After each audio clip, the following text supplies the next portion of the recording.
रुड़की में पुलिस ने जुआ खेलती 27 लोगों को गिरफ्तार किया है। एसएसपी निर्देश पर पुलिस ने एक खून में छापा मारा और जुआरियों को गिरफ्तार किया है। आरोपियों के पास से 12 लाख की नकदी और 4 गाड़ियां बरामद की गई हैं। पकड़े गए आरोपियों में 11 मुजफ्फरनगर, 8 सहारनपुर और 8 हरिद्वार के रहने वाले हैं। पुलिस अधिकारियों का कहना है कि पकड़े गए लोगों से पूछताछ की जा रही है और उनके पूरे गैंग की जानकारी ली जा रही है। सच्ची बात बोल प्रदेश पर रुड़की के नेतृत्व में देर रात्रि होटल और में छापेमारी की कार्रवाई की गई और वहां मौके जुआ खेलते 27 लोग गिरफ्तार किए गए हैं और उनके फड़ पे रखी 12.5 लाख रुपए की रकम लगभग बरामद की गई है। इस संबंध में 3 का अभियोग पंजीकृत किया गया है और सभी का माननीय न्यायालय किया जा रहा है। 26 से 30 दिसंबर तक विंटर लाइन कार्निवाल का आयोजन किया जाना है, जिसको लेकर उप जिलाधिकारी कार्यालय में बैठक बुलाई है, जिसमें विंटर कार्निवाल को लेकर वार्ता हुई है। उप जिलाधिकारी शैलेंद्र सिंह नेगी ने बताया कि 26 दिसंबर को सर्वे मैदान से सांस्कृतिक झांकी निकाली जाएगी, जिसमें लोक वाद्य यंत्रों के साथ स्थानीय और प्रदेश स्तर के कलाकार शामिल होंगे। झांकी सर्वे मैदान में शुरू होकर लंडौर बाजार रोड से गांधी चौक तक जाएगी।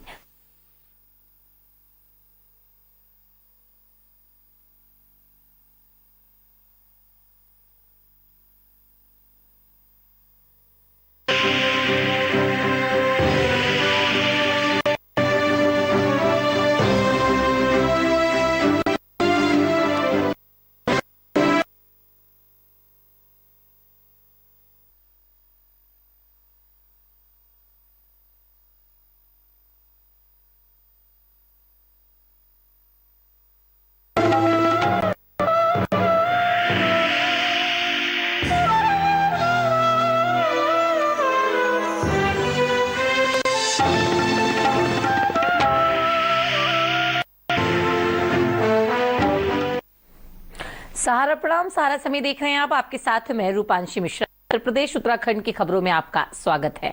बुलेटिन की शुरुआत करेंगे। आपको बता दी कि उत्तराखंड की बहुचर्चित अंकिता हत्याकांड मामले में एसआईटी अपनी चार्जशीट दाखिल करने जा रही है और इस कर रही एसआईटी सोमवार को चार्जशीट दाखिल करेगी। इस बात की जानकारी Uttarakhand DG law and order V Murugesan ने दी है। उन्होंने बताया कि 500 पेज की इस चार्जशीट 100 गवाहों के बयान दर्ज किए गए हैं। पुलिस का कहना है कि मामले की जांच हो चुकी है और जो जांच अभी बाकी है उसकी एसआईटी आगे भी जांच करती रहे। खिलाफ 120 डी और 354 धारा के साथ अनैतिक व्यापार निवारण के तहत आरोप पत्र दाखिल किया जा रहा है। इस पूरे मामले में विपक्ष लगातार सीबीआई जांच की मांग कर रहा है। जो 19 तारीख को एक कंप्लेंट होती है पटवारी पुलिस में कि कुमारी मंडी है वो मिसिंग है। उस संबंध में पटवारी ने अपने एक रजिस्टर कराया। फिर उसके बाद उन्होंने एक रिपोर्ट भेजा डीएम को कि इसको रेगुलर पुलिस में ट्रांसफर होना चाहिए। जो उसके बाद वो रेगुलर पुलिस में ट्रांसफर हुआ केस रेगुलर पुलिस ने मौका मुआयना कराया। फिर वहां का रिसोर्ट का स्टाफ को पूछताछ कराया। पूछताछ में पता चलता है कि वो जो मिसिंग गर्ल है वो 3 लोगों के साथ गई थी, वापस नहीं आई थी। फिर उसके बाद उनसे 3 लोगों को कब्जा में ली गई, उनसे पूछताछ गहन से कराए गए तो उस पर उन्होंने कबूला किया, धक्का दे दिया नहर पे। फिर उसके बाद उसी पे उनको 302 पे हमने रिमांड करा लिया। फिर नहर में खोजबीन शुरू कराई। वहां पे एक डेड बॉडी महिला की मिली, लड़की की, तो उसको उनको परिजनों ने आइडेंटिफाई कराया कि हमारा बेटी है अंकिता भंडारी। फिर उसके बाद हमने पोस्टमार्टम कराए डॉक्टर से, तो पैनल डॉक्टर से भी पोस्टमार्टम रिपोर्ट आ गई। फिर उसके बाद हमने जो घटना पे मोबाइल फोन सीसीटीवी फुटेजेस है जहां पे भी है अवेलेबल सारा हमने कलेक्ट कराया, उसको एनालाइज कराए गए। जो भी विटनेस प्राइमरीली वहां पे उनको पूरा 164 भी हमने कराए जो कोर्ट के न्यायालय के सामने। सारा करके साक्ष्य पर्याप्त मिल गया। फिर हम 90 डेज के पहले चार्जशीट फाइल करने जा रहे हैं। पर अधिक जानकारी के लिए साथ में नेगी संदीप, अंकिता भंडारी मामले को लेकर अब एसआईटी चार्जशीट दाखिल करेगी, क्या कुछ अहम जानकारी है? जी बिल्कुल, देखिए चूंकि अंकिता भंडारी हत्याकांड को तकरीबन 3 महीने का वक्त हो चला है और ऐसे में 3 महीने की जो कोर्ट की जो गाइडलाइन रहती है तो उसके अंतर्गत कहीं ना कहीं चार्जशीट दाखिल करनी होती है। तो लिहाजा अब पुलिस ने अपने एविडेंस पूरे जुटा लिए हैं, जो कि एसआईटी जो पूरी तरह से जो दावा कर रही है कि हमारे द्वारा पूरे जो एविडेंस हैं वो पूरे जुटा लिए गए हैं। अब हम पूरे सबूतों के साथ हम के तौर पर इसमें चार्जशीट दाखिल कर सकते हैं।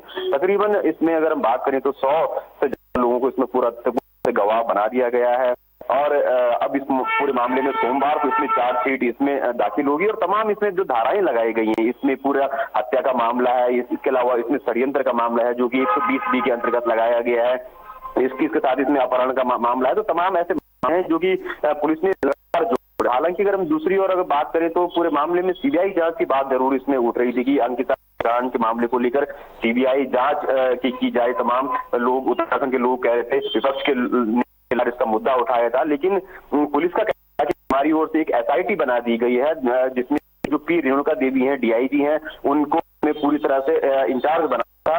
उनकी में इस पूरे मामले की एसआईटी जांच हुई थी। तो तमाम उन चीजों को पुलिस ने परखा है। वहां पर पुलिस गई थी, उसके अलावा अंकिता के जो तमाम जो घर वाले हैं उनसे भी पूछताछ हुई है, जो आरोपी है पुलकित आर्य उसकी भी जितने फ्रेंड्स थे उनको भी बात हुई है, तमाम ऐसे रिकॉर्ड्स खंगाले गए हैं, सीसीटीवी फुटेज खंगाले गए हैं। तो कह सकते हैं कि पुलिस पूरे एविडेंस को कलेक्ट करने के बाद ही मामले में अब को इसमें पूरी तरह से चार्जशीट दाखिल करेगी। 100 लोगों को इसमें गवाह भी बनाया गया है। तो अब इसकी जो कोर्ट के माध्यम से पूरी तरह से सुनवाई होगी तो उम्मीदें जल्द लगाई जा रही कि अब आखिरकार जिस तरह से 3 जो गिरफ्तारियां तो होती हैं, क्योंकि ये जिस दिन मर्डर हुआ था उसके अगले ही दिन पुलिस 3 गिरफ्तारियां कर दी थी। अब इस चार्जशीट में और क्या निकल कर आएगा, ये कहीं ना कहीं लोगों में उत्सुकता है। यानी संदीप 3 गिरफ्तारियां हुई थी उसके बाद और क्या कुछ चीजें सामने निकल कर आएंगी ये सोमवार को ही पता चलेगा, क्योंकि जो चार्जशीट है वो सोमवार को ही दाखिल की जाएगी। 500 पेज की चार्जशीट तैयार की गई है और विपक्ष भी लगातार सीबीआई जांच की मांग कर रहा है। संदीप बिल्कुल, देखिए क्योंकि इस मामले में जिस तरह से मैंने बताया कि मतलब इसमें 100 लोगों को इसमें गवाह इसमें बना दिया गया है, 500 पेजों की पूरी तरह से चार्जशीट तैयार की गई है, तमाम इसमें एविडेंस कलेक्ट किए गए हैं। हालांकि यहाँ तक भी इसमें मामला रहा है कि अंकिता की बॉडी को 2 बार इसमें पोस्टमार्टम भी करवाया गया है, तो उन पोस्टमार्टम रिपोर्ट को भी कलेक्ट करवाया गया है।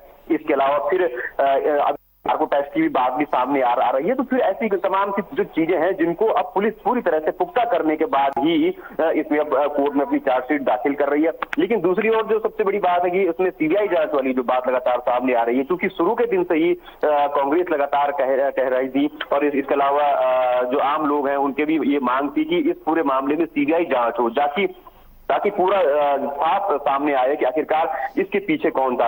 अभी तक वो चीज स्पष्ट नहीं हो पाई है कि जिसमें वीआईपी की जो बात सामने आई थी, क्योंकि उसमें ये बात जरूर सामने आई थी कि किसी वीआईपी को लेकर जो अंकिता पर प्रेशर बनाया जा रहा था, कोई चीज कोई दबाव बनाया जा रहा था, तो लेकिन उस वीआईपी का नाम सामने नहीं आया। तो ये सब चीजें हैं जो विपक्ष की मांग है। बिल्कुल संदीप, कांग्रेस लगातार सीबीआई जांच की मांग थी और ये भी कहा जा रहा था कि जो वीआईपी है वो कौन है, उसका नाम आखिर सामने क्यों नहीं आ रहा है, जिसकी तरफ से अंकिता पर प्रेशर बनाया जा रहा था। फिलहाल संदीप, ये अहम जानकारी के लिए सहारा समय के दर्शकों तो हम तक पहुंचाने के लिए आपका शुक्रिया। और आप विदेश मंत्री बिलावल भुट्टो के पीएम मोदी पर दिए गए विवादित बयान का बीजेपी ने जोरदार विरोध किया है। उत्तराखंड के मुख्यमंत्री पुष्कर सिंह धामी ने कहा कि पाक विदेश मंत्री की इस तरह की बयानबाजी उनकी ओझी मानसिकता को दर्शाता है। बिलावल भुट्टो, जुल्फिकार अली भुट्टो और बेनजीर भुट्टो ये एक वंश परंपरा और जिसके खिलाफ माननीय प्रधानमंत्री मोदी जी ने के खिलाफ तमाम प्रकार के परिवारवाद के खिलाफ जो देश के अंदर एक अभियान शुरू किया है, वो इसके पोषक रहे हैं। इसलिए प्रधानमंत्री मोदी जी हिंदुस्तान के ही नहीं बल्कि दुनिया के सबसे बड़े नेता हैं, दुनिया के सर्वाधिक लोकप्रिय नेता हैं। इस प्रकार का बयान जहां 135 करोड़ भारतवासियों का अपमान है, वहीं पाकिस्तान की जो अंदरूनी राजनीति, पाकिस्तान जो खोखला होता जा रहा है, सरकार पर खड़ा है, वो अपने पाकिस्तान की इतनी बातों का ध्यान दिया होता तो उन्हें इस प्रकार का बयान नहीं करना पड़ता। हम भुट्टो जैसे लोगों का नाम भी नहीं लेना। पाकिस्तान के विदेश मंत्री बिलावल भुट्टो के पीएम मोदी पर दिए गए विवादित बयान के विरोध में उत्तराखंड बीजेपी ने भी देहरादून में आक्रोश रैली निकाली है। उत्तराखंड बीजेपी के अध्यक्ष महेंद्र भट्ट की अगुवाई में बीजेपी कार्यकर्ताओं ने पाकिस्तान के खिलाफ नारेबाजी की और अपने बयान पर बिलावल भुट्टो से माफी की मांग की है। महेंद्र भट्ट का कहना है कि पाकिस्तान अपनी हदों को पार कर रहा है। उनका कहना है कि पाकिस्तान के पीएम को विदेश मंत्री बिलावल भुट्टो को तत्काल बर्खास्त करने की मांग की है। बीजेपी का कहना है कि पाकिस्तान के विदेश मंत्री ने अपनी दिवालिया मानसिकता का परिचय दिया है।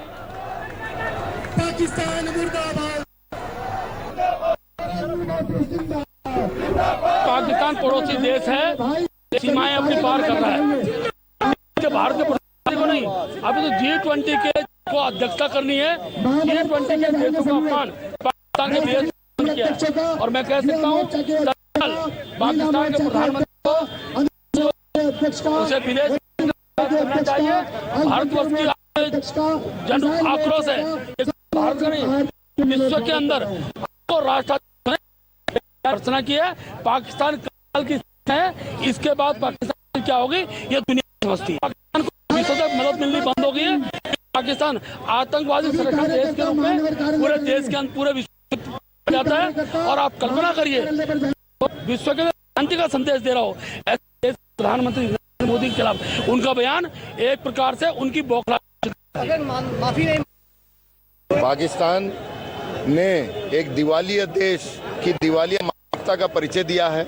जिस तरीके से विश्व के सबसे बड़े नेता वे भारत के बनाए के बारे में जिस तरीके से टिप्पणी की है, आतंकवाद की जननी पाकिस्तान, जिस पाकिस्तान में आतंकवाद जिस पूरे विश्व ने जिस पाकिस्तान को आतंकवादी घोषित दिया है, वो पाकिस्तान आज भारत के प्रधानमंत्री पर एक अभद्र टिप्पणी कर बौखलाहट के अलावा किसी और चीज का प्रदर्शन नहीं। खबरों में आगे बढ़ेंगे, लेकिन उससे पहले लेंगे एक छोटा सा ब्रेक।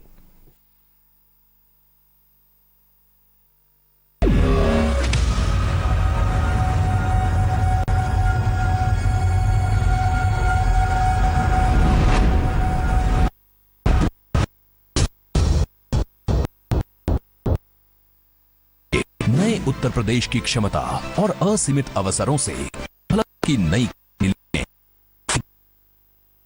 10 से 12 फरवरी 2023 नए भारत के ग्रोथ इंजन उत्तर प्रदेश में निवेश करें।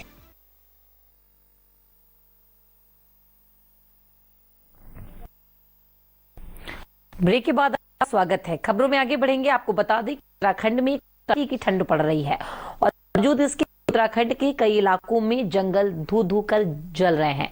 उत्तरकाशी के मोरी तहसील टॉन्स विभाग के कोठी रेंज गांव के पास जंगलों में आग लगी है।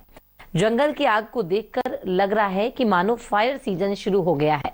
जंगल में आग लगने के चलते यहां पर बहुमूल्य वन संपदा जलकर खाक हो रही है। आग के कारण जंगली जानवरों की जान को भी खतरा बना हुआ है।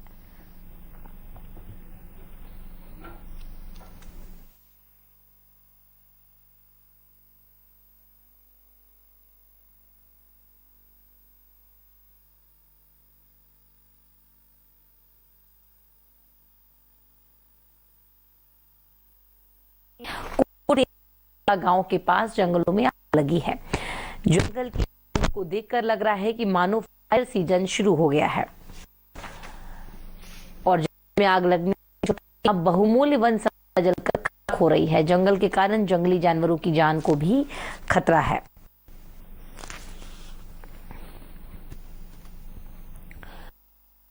निर्माणाधीन कालपौड़ थापला कोयला मोटर मार्ग का डंपिंग जोन के बजाय सीधे मंदाकिनी नदी में गिराया जा रहा है, जिससे जीव जंतुओं पर खतरा मंडराने। लोक निर्माण विभाग इस मार्ग का निर्माण कर रहा है, लेकिन जिस तरह से खुलेआम मलबा नदी में गिराया जा रहा है उससे निर्बाध रूप से बहने वाली नदी का हो सकता है, जिससे भविष्य के कई तरह के खतरे पैदा हो सकते हैं। निर्माणाधीन मोटर मार्ग मुख्यालय के नजदीक होने के साथ साथ केदारनाथ हाईवे है। बावजूद इस तरह अफसरों का ध्यान नहीं जा रहा है। अब जिलाधिकारी ने संबंधित विभाग के अफसरों पर कार्रवाई का भरोसा दिलाया है।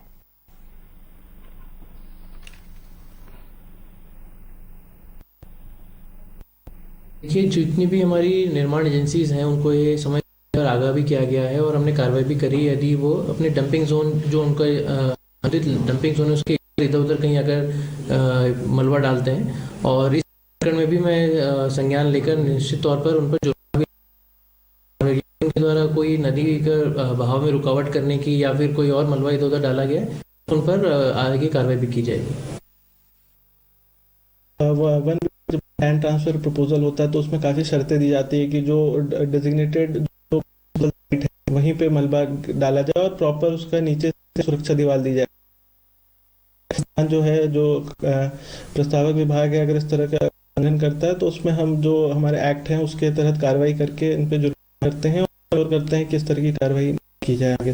काफ़ी हमारा स्टाफ जो है काफ़ी एक्टिव है, उसमें काफ़ी ज़्यादा हमने जुर्म केस भी जारी किए हैं जब भी ऐसा कोई उल्लंघन का मामला है, और जहां भी ऐसा हो जाता है उसके बाद हम प्रॉपर इंश्योर करते हैं कि जो विभाग है, जो भी संस्थान जो कार्य कर रही है, वो उसको ब्रेस्ट वॉल लगा के और मलबे को हटाए।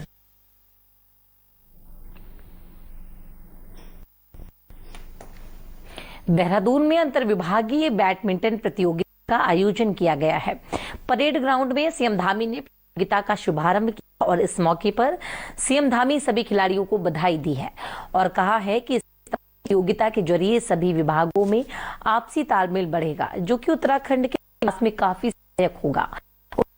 तक चलने वाली इस प्रतियोगिता में UPCL, BHEL, Uttarakhand police, Uttarakhand शिक्षा विभाग के अलावा दूसरे सरकारी विभागों के खिलाड़ी प्रतिभाग कर रहे हैं।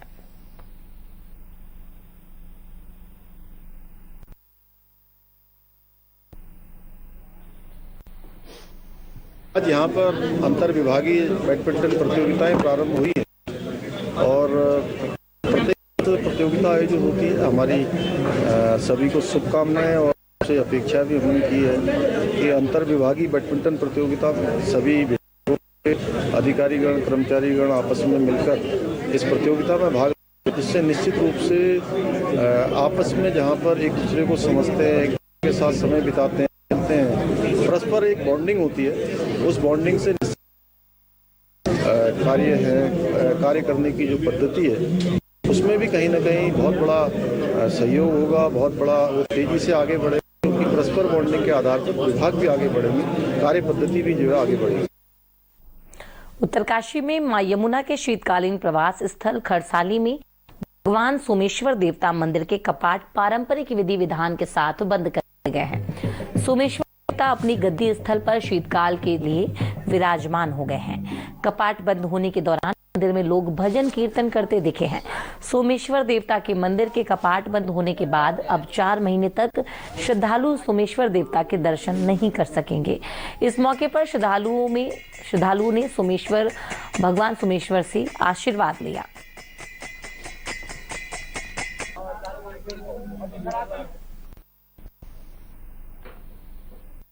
आचार्य मदन मोहन शास्त्री आप सभी को इस दिशा में अवगत कराना चाहता हूं कि भगवान सोमेश्वर महाराज परंपरा से ही 8 महीनों के लिए मेघ संक्रांति से लेके और इस सभी जनमानस में अपने अपार श्रद्धा के साथ सबका कल्याण करते हैं और कल्याण करते हुए आज इस पावन शुभ अवसर पर इस संक्रांति दिन पे भगवान सोमेश्वर महाराज अपने शीतकालीन एक जो उनके कपाट की परंपरा है के अंतर्गत 4 माह के लिए अब अपने कपाट लेकर के अपने समाधिस्थ हो जाएंगे और बैठ करके ही सभी सनातन को, भगवान सोमेश्वर को मानने वालों को अपना देते रहेंगे।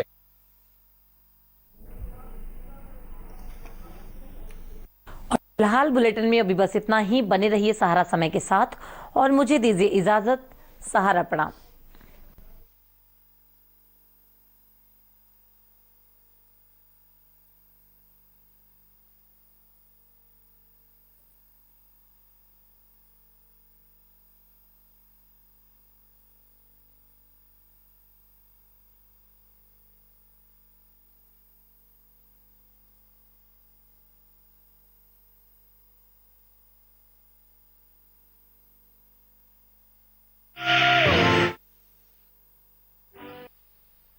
सहारा प्रणाम, सहारा समय देख रहे हैं आप। आपके साथ मैं रूपांशी मिश्रा। उत्तर प्रदेश उत्तराखंड की खबरों में आपका स्वागत है।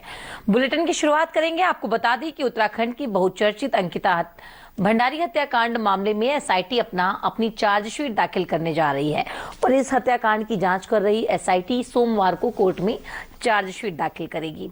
इस बात की जानकारी उत्तराखंड के ADG law and order V Murugesan ने दी है। उन्होंने बताया कि 500 पेज इस चार्जशीट में 100 गवाहों के बयान दर्ज किए गए हैं। पुलिस का कहना है कि मामले की जांच हो चुकी है और जो अभी बाकी है उसकी एसआईटी आगे भी जांच करती रहेगी। आरोपियों के खिलाफ 302, 201, 120 बी और 354 धारा के साथ अनैतिक व्यापार निवारण अधिनियम के तहत आरोप पत्र दाखिल किया जा रहा है। इस पूरे मामले में विपक्ष लगातार सीबीआई जांच की मांग कर रहा है। जो 19 तारीख को एक कंप्लेंट होती है पटवारी पुलिस में कि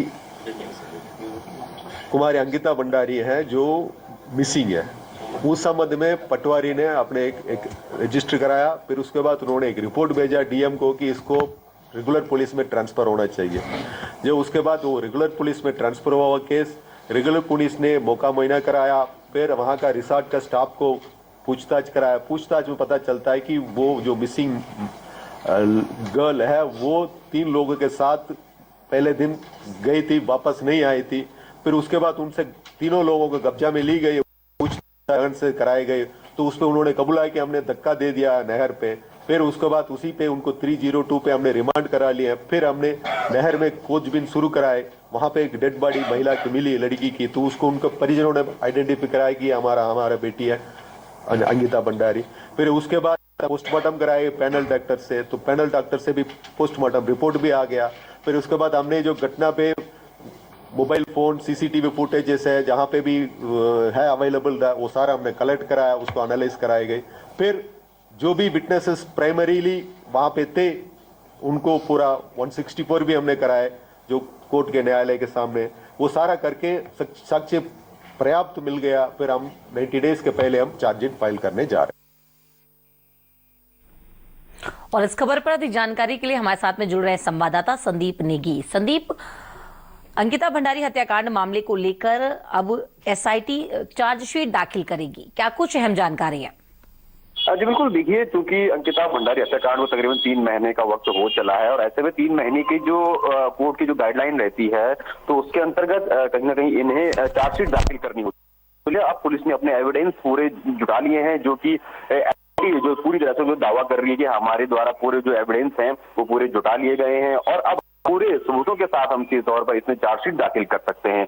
तकरीबन इसमें अगर हम बात करें तो 100 से ज्यादा लोगों को इसमें पूरी तरह से गवाह बना दिया गया है और अब इस पूरे मामले में सोमवार को इसमें चार्जशीट इसमें दाखिल होगी और तमाम इसमें जो धाराएं लगाई गई हैं, इसमें पूरा हत्या का मामला है, इसमें षड्यंत्र का मामला है जो कि 120 बी के अंतर्गत लगाया गया है, इसके साथ इसमें अपहरण का मामला है। तो तमाम ऐसे मामले हैं जो कि पुलिस ने लगातार जोड़े हैं। हालांकि अगर हम दूसरी ओर अगर बात करें तो पूरे मामले में सीबीआई जांच की बात जरूर इसमें उठ रही थी कि अंकिता हत्याकांड के मामले को लेकर सीबीआई जांच की जाए। तमाम लोग उत्तराखंड के लोग कह रहे थे, विपक्ष ने लगातार इसका मुद्दा उठाया था, लेकिन पुलिस का कहना था कि हमारी ओर से एक एसआईटी बना दी गई है जिसमें की जो पी रेणुका देवी है डीआईजी है वो पूरी तरह से इंचार्ज बनाया था, तो उनकी अगुवाई इस पूरे मामले की एसआईटी जांच हुई थी। तो तमाम उन चीजों को है उस जो रेस्टोरेंट है वहां पर पुलिस गई थी। उसके अलावा अंकिता के जो तमाम जो घर वाले से पूछताछ हुई है, जो आरोपी पुलकित आर्य है उसके भी जितने फ्रेंड्स थे उनको भी बात हुई है, तमाम ऐसे रिकॉर्ड्स खंगाले हैं, सीसीटीवी फुटेज खंगाले गए हैं।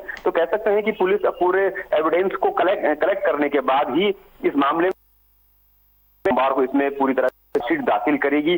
100 लोगों को इसमें गवाह भी बनाया गया है। तो अब इसकी जो कोर्ट के माध्यम से अब इसकी पूरी तरह से होगी तो जल्द लगाई जा रही कि अब आखिरकार जिस तरह से 3 जो गिरफ्तारियां तो हो चुकी हैं, तो उनकी ये मर्डर हुआ था उसके अगले ही दिन पुलिस ने 3 गिरफ्तारियां कर दी थी, लेकिन अब इस चार्जशीट में और निकल कर आएगा। ये कहीं ना कहीं लोगों में उत्सुकता, यानी संदीप 3 गिरफ्तारियां हुई थी उसके बाद में और कुछ चीजें सामने निकल कर आएंगी, ये सोमवार को ही पता चलेगा क्योंकि जो चार्जशीट है वो सोमवार को ही दाखिल की जाएगी। 500 पेज की चार्जशीट तैयार की गई है और विपक्ष भी लगातार सीबीआई जांच की मांग कर रहा है। संदीप जी जी बिल्कुल, देखिए क्योंकि इस मामले में जिस तरह से मैंने बताया कि मतलब इसमें 100 लोगों को इसमें गवाह इसमें बना दिया गया है, 500 पेजों की पूरी चार्जशीट तैयार की गई है, तमाम इसमें एविडेंस कलेक्ट किए गए हैं। हालांकि यहाँ तक भी इसमें मामला रहा है पिता की बॉडी को 2 बार इसमें पोस्टमार्टम भी करवाया गया है, तो उन पोस्टमार्टम रिपोर्ट को भी कलेक्ट करवाया गया है। इसके अलावा फिर अब इसमें नार्को टेस्ट की भी बात भी सामने आ रही है। ऐसी तमाम सी जो चीजें हैं जिनको अब पुलिस पूरी तरह से पुख्ता करने के बाद ही इसमें अब कोर्ट में अपनी चार्जशीट दाखिल कर रही है। लेकिन दूसरी ओर जो सबसे बड़ी बात है कि उसमें सीबीआई जांच वाली जो बात लगातार सामने आ रही है, क्योंकि शुरू के दिन से ही कांग्रेस लगातार कह रही थी और इसके अलावा जो आम लोग हैं उनके भी ये मांग थी कि इस मामले में सीबीआई जांच हो, ताकि पूरा सामने आए कि आखिरकार इसके पीछे था। अभी तक वो चीज स्पष्ट नहीं हो पाई है कि जिसमें वीआईपी की जो बात सामने आई थी, क्योंकि उसमें ये बात जरूर सामने आई थी कि किसी वीआईपी को लेकर जो अंकिता पर प्रेशर बनाया जा रहा था कि कोई चीज कुछ दबाव बनाया जा रहा था, तो लेकिन उस वीआईपी का नाम सामने नहीं आया। तो ये सब चीजें हैं जो विपक्ष की मांग है।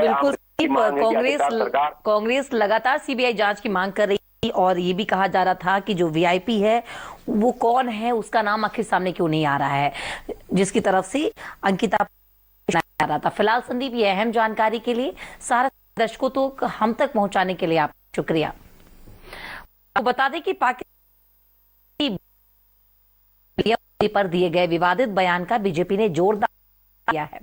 उत्तराखंड के मुख्यमंत्री पुष्कर सिंह धामी ने कहा कि पाक विदेश मंत्री की इस तरह की बयानबाजी उनकी को दर्शाता है। अली भुट्टो और बेनजीर भुट्टो एक बंद और जिसके खिलाफ माननीय प्रधानमंत्री मोदी जी ने बंद के खिलाफ तमाम प्रकार के जो के अंदर एक अभियान शुरू किया है, वह भी इसके पोषक रहे हैं। इसलिए केवल हिंदुस्तान के ही नहीं बल्कि दुनिया के सबसे बड़े सर्वाधिक नेता 135 करोड़ भारतवासियों का अपमान है। वहीं पाकिस्तान की जो अंदरूनी राजनीति, पाकिस्तान जो खोखला हो जा रहा है, बर्बादी के कगार, पाकिस्तान के अंदर इतनी बातों का ध्यान दिया होता तो उन्हें इस प्रकार का बयान नहीं देना पड़ता। हम बिलावल भुट्टो जैसे नाम ही नहीं लेना। मंत्री बिलावल भुट्टो ने पीएम मोदी पर दिए गए विवादित बयान में उत्तराखंड में देहरादून में रैली निकाली। उत्तराखंड बीजेपी अध्यक्ष महेंद्र अगुवाई में बीजेपी कार्यकर्ताओं के खिलाफ बयान पर बिलावल भुट्टो से माफी की मांग की है। महेंद्र का कहना है कि पाकिस्तान कर रहा है। उनका पाकिस्तान के पीएम को विदेश मंत्री बिलावल भुट्टो को तत्काल बर्खास्त करने की मांग की है। बीजेपी का कहना है कि पाकिस्तान के विदेश मंत्री ने अपनी दिवालिया मानसिकता का परिचय दिया।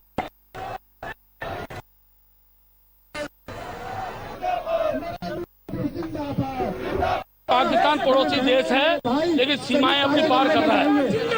इसके भारत के प्रधानमंत्री को नहीं, G20 के जिसको अध्यक्षता करनी है, G20 के देशों का अपमान पाकिस्तान के विदेश मंत्री ने किया। और मैं कह सकता हूँ तत्काल पाकिस्तान के प्रधानमंत्री को उसे विदेश मंत्री चाहिए। भारत की आज आक्रोश है, ये केवल भारत का नहीं, आज विश्व के अंदर अनेकों राष्ट्राध्यक्षों ने इस बयान की भर्त्सना की है। पाकिस्तान कंगाल की स्थिति है, इसके बाद पाकिस्तान की स्थिति क्या होगी ये दुनिया पाकिस्तान को मदद मिलनी बंद हो गई है, क्योंकि पाकिस्तान आतंकवादी संगठन देश के रूप में पूरे देश के अंदर पूरे विश्व के पहचाना जाता है। और आप कल्पना करिए जो विश्व के शांति का संदेश दे रहा हो, ऐसे देश के प्रधानमंत्री नरेंद्र भाई मोदी के खिलाफ उनका बयान एक प्रकार से उनकी बौखलाहट को सिद्ध करता है। पाकिस्तान ने एक दिवालिया देश की दिवालिया मानसिकता का परिचय दिया है। जिस तरीके से विश्व के सबसे बड़े नेता वे भारत के महानायक के बारे में जिस तरीके से टिप्पणी की है, आतंकवाद की जननी पाकिस्तान, जिस पाकिस्तान में आतंकवाद, जिस पूरे विश्व ने जिस पाकिस्तान को आतंकवादी घोषित कर दिया है, वो पाकिस्तान आज भारत के प्रधानमंत्री पर एक कर अपनी बौखलाहट के अलावा किसी और चीज का प्रदर्शन नहीं। खबरों में आगे बढ़ेंगे, लेकिन उससे पहले लेंगे एक छोटा सा ब्रेक।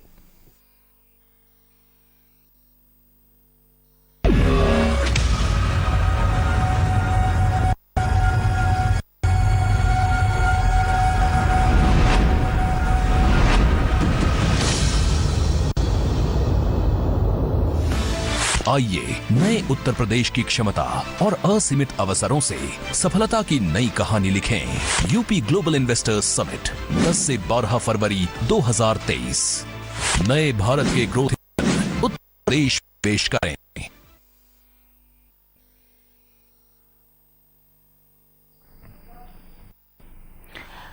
बाद आपका स्वागत है। आगे बढ़ेंगे। आपको बता दें कि उत्तराखंड में कड़ाके की ठंड पड़ी है और बावजूद इसके कि उत्तराखंड के कई इलाकों में जंगल धू कर जल रहे हैं। उत्तरकाशी के मोरी तहसील में टॉन्स वन विभाग के कोटी रेंज के चिमा गांव के पास जंगलों में आग लगी है। जंगल की आग को देखकर लग रहा है कि मानो फायर सीजन शुरू हो गया है। जंगल में आग लगने के चलते यहां पर बहुमूल्य वन संपदा जलकर खाक हो रही है। आग के कारण जंगली जानवरों की जान को भी खतरा बना हुआ है।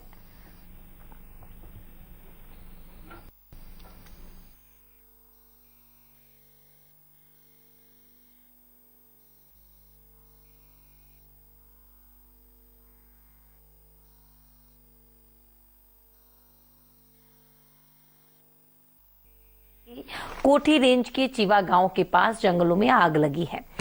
जंगल की आग को देखकर लग रहा है कि मानो फायर सीजन शुरू हो गया है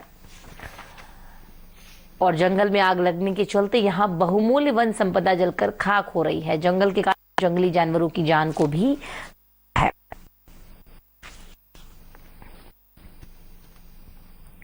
रुद्रप्रयाग निर्माणाधीन कालपौड़ थापला कोयला मोटर मार्ग का मलबा डंपिंग जोन के बजाय सीधे मंदाकिनी नदी में गिराया जा रहा है, जिससे जलीय जीव जंतुओं पर खतरा आने लगा है। लोक निर्माण विभाग इस मार्ग का निर्माण कर रहा है, लेकिन जिस तरह से खुलेआम मलबा नदी में गिराया जा रहा है उससे निर्बाध रूप से बहने वाली नदी का फाट कम हो सकता है, जिससे भविष्य के कई तरह के खतरे पैदा हो सकते हैं। निर्माणाधीन मोटर मार्ग मुख्यालय नजदीक होने के साथ साथ केदारनाथ हाईवे से लगा है। बहुत इस तरह अफसरों का ध्यान नहीं जा रहा है। हालांकि अब जिलाधिकारी ने संबंधित विभाग के अफसरों पर कार्रवाई का भरोसा दिलाया है।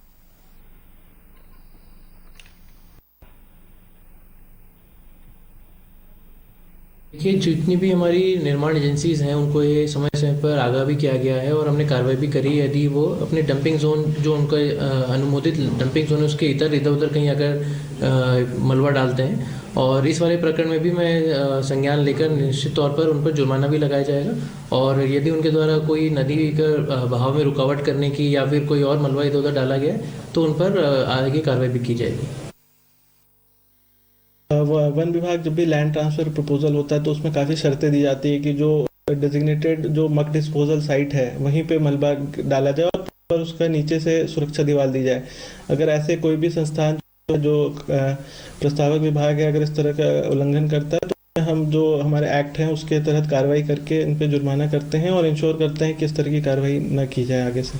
काफ़ी हमारा स्टाफ जो है काफ़ी एक्टिव है। इसमें काफ़ी ज़्यादा हमने जुर्म केस भी जारी किए हैं जब कोई उल्लंघन का मामला आया है, और जहां भी ऐसा हो जाता है उसके बाद हम प्रॉपर इंश्योर करते हैं कि जो विभाग है जो भी संस्थान जो कार्य कर रही है वो ब्रेस्ट लगा के और सारे मलबे को हटाए।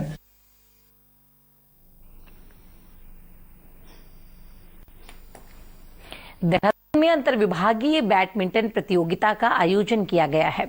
परेड ग्राउंड में सीएम धामी ने प्रतियोगिता का शुभारंभ किया और इस मौके पर सीएम धामी सभी खिलाड़ियों को बधाई दी है और कहा है कि इस तरह की प्रतियोगिता के जरिए सभी विभागों में आपसी तालमेल बढ़ेगा, जो कि उत्तराखंड के विकास में काफी सहायक होगा। 19 तारीख तक चलने वाली इस प्रतियोगिता में UPCL, BHEL, Uttarakhand police, Uttarakhand शिक्षा विभाग के अलावा दूसरे सरकारी विभागों के खिलाड़ी प्रतिभाग कर रहे हैं।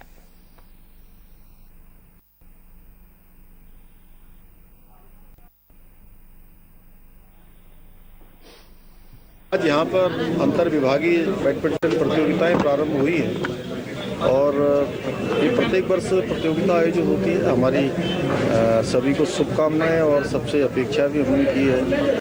अंतर विभागीय बैडमिंटन प्रतियोगिता में सभी विभागों के अधिकारीगण, कर्मचारीगण आपस में मिलकर प्रतियोगिता में भाग लेते हैं, जिससे निश्चित रूप से आपस में जहाँ पर एक दूसरे को समझते हैं, एक दूसरे के साथ समय बिताते हैं, खेलते हैं, परस्पर एक बॉन्डिंग होती है उस बॉन्डिंग से निश्चित रूप से हमारे जो कार्य करने की जो पद्धति है उसमें भी कहीं ना कहीं बहुत बड़ा सहयोग होगा, बहुत बड़ा वो तेजी से आगे बढ़ेगा, क्योंकि परस्पर बॉन्डिंग के आधार पर विभाग भी आगे बढ़ेंगे, कार्य बढ़ेगी। उत्तरकाशी में मां यमुना के शीतकालीन प्रवास स्थल खरसाली में भगवान सोमेश्वर देवता मंदिर के पारंपरिक विधि विधान के साथ बंद कर दिए गए हैं। सोमेश्वर देवता अपनी गद्दी स्थल पर शीतकाल के लिए विराजमान हो गए हैं। कपाट बंद होने के दौरान मंदिर में लोग भजन कीर्तन करते दिखे। सोमेश्वर देवता के मंदिर के कपाट बंद होने के बाद अब 4 महीने तक श्रद्धालु सोमेश्वर देवता के दर्शन नहीं कर सकेंगे। इस मौके पर श्रद्धालुओं ने भगवान सोमेश्वर से आशीर्वाद लिया।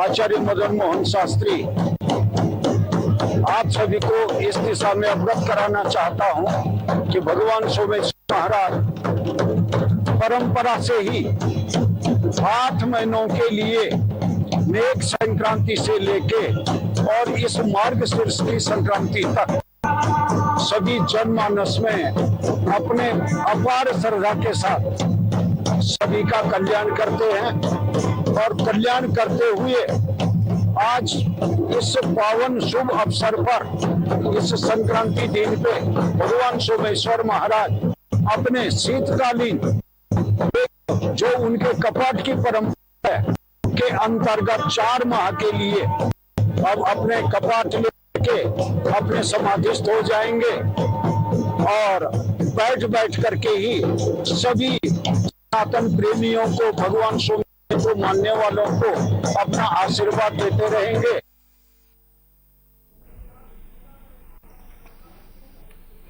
फिलहाल बुलेटिन में अभी बस इतना ही। बने रहिए सहारा समय के साथ और मुझे दीजिए इजाजत। सहारा प्रणाम।